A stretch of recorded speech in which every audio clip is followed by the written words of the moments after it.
ছোট্ট রাজ্যে থাকতেন এক অত্যাচারী রাজা। এই অত্যাচারী রাজার রাজ্যে কোনো মহিলাকেই কারাগারের বাইরে দেখা যেত না। এই গ্রামে থাকতো এক গরিব চাষি। সেই চাষি রাজার চোখের আড়ালে তার 5 মেয়েকে লুকিয়ে লুকিয়ে মানুষ করেছিল।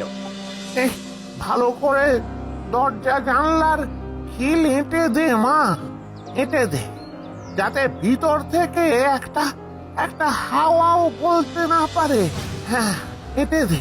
দুষ্টু রাজার চোখ থেকে লুকিয়ে তুমি তো আমাদের 5 বোনকে বড় করলে বাবা। তুই এইভাবে আর কতদিন? যখন তুমি আমাদের মাথার উপরে থাকবে না, তখন আমাদের কি হবে? তোরা তোরা চিন্তা করিস না। ছোট থেকে আমি তোদের 5 বোনকে যে 5টা বিশেষ গুণ শিখিয়েছি, বিপদের দিনে সেই বিশেষ গুণগুলি তোদের জীবন বাঁচাতে সাহায্য করবে মা, সাহায্য করবে, সাহায্য করবে করবে।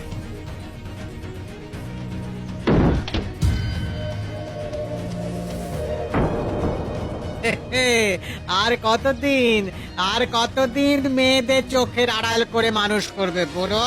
চলো চলো মহারাজের কাছে, তোমাদের সবার বিচার হবে। চলো। কথায় আছে না, যেখানে বাঘের ভয় সেখানেই সন্ধে হয়। এবারও হলো তাই। রাজ্যের ভিতরে একজন প্রজা মহারাজের চোখের আড়ালে তার 5 মেয়েকে ছোট্ট থেকে মানুষ করেছে। এই খবরটা শুনে রাজা গেলেন বেজায় চোটে এবং বললেন, আমি তোমাদের কারাবাস নয়, মৃত্যুদণ্ড দিলাম। যাও, 7 দিনের মধ্যে এদের ফাঁসির ব্যবস্থা করো। মহারাজ, মহারাজ আমায় ক্ষমা করে দিন মহারাজ। আমার আমার ভুলের শাস্তি আমার এই 5 নিষ্পাপ মেয়েকে দেবেন না মহারাজ। দয়া করুন, দয়া করুন মহারাজ।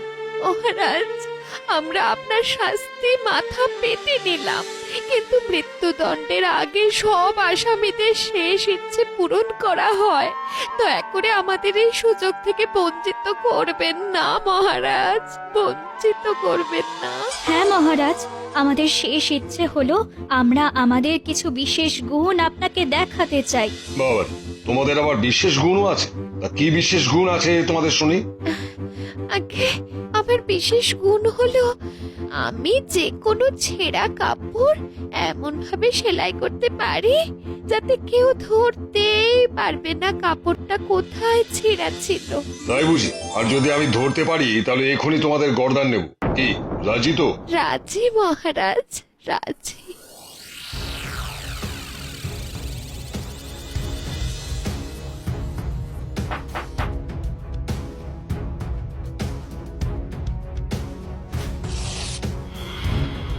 এবার এটা সেলাই করে দেখাও।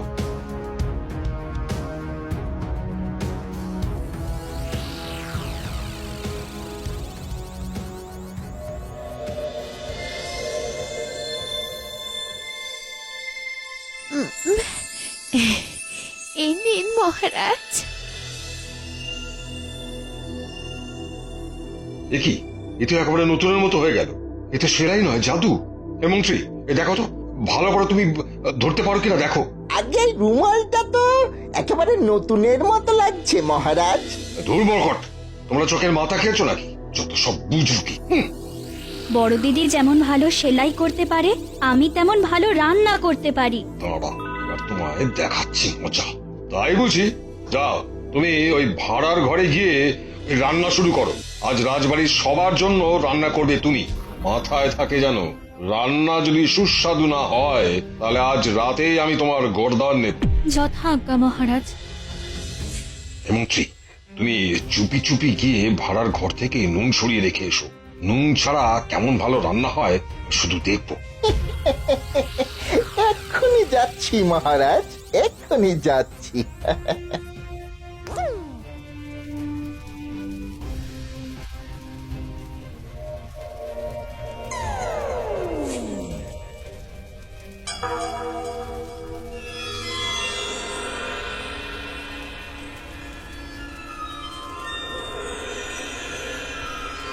এ কি?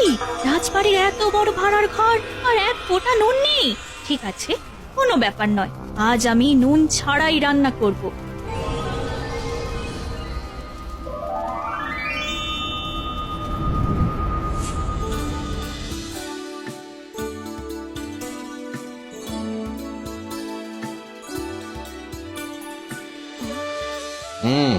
যা নুন ছাড়া এত ভালো রান্না হলো কেমন করে? কিছুই তো মাথায় ঢুকছে না আমার। রান্না কেমন হয়েছে মহারাজ? হ্যাঁ, এখন মন্দ বলি কেমন করে? ভালো ভালো। তবে আজ রাতেই তোমাদের একসঙ্গে গর্দান নেবো আমি। কেন মহারাজ? আমার মেজ দিদির রান্না খারাপ হলে আপনি গর্দান নেওয়ার কথা বলেছিলেন, কিন্তু রান্না তো ভালো হয়েছে। তা হয়েছে, কিন্তু রান্না করতে গিয়ে তোমার মেজ দিদি গোটা ভাড়ারটাকে একবারে নোংরা করে রেখেছে। 1 ঘন্টার মধ্যে ভাড়ার ঘর একেবারে চকচকে পরিষ্কার করে না দিতে পারলে আজ রাতে আমি তোমার গর্দান নেব এই বলে দিলাম। এই ব্যাপার, আপনি একদম চিন্তা করবেন না মহারাজ, আপনি পেট ভরে খান। আমি 1 ঘন্টার মধ্যে ভাড়ার ঘর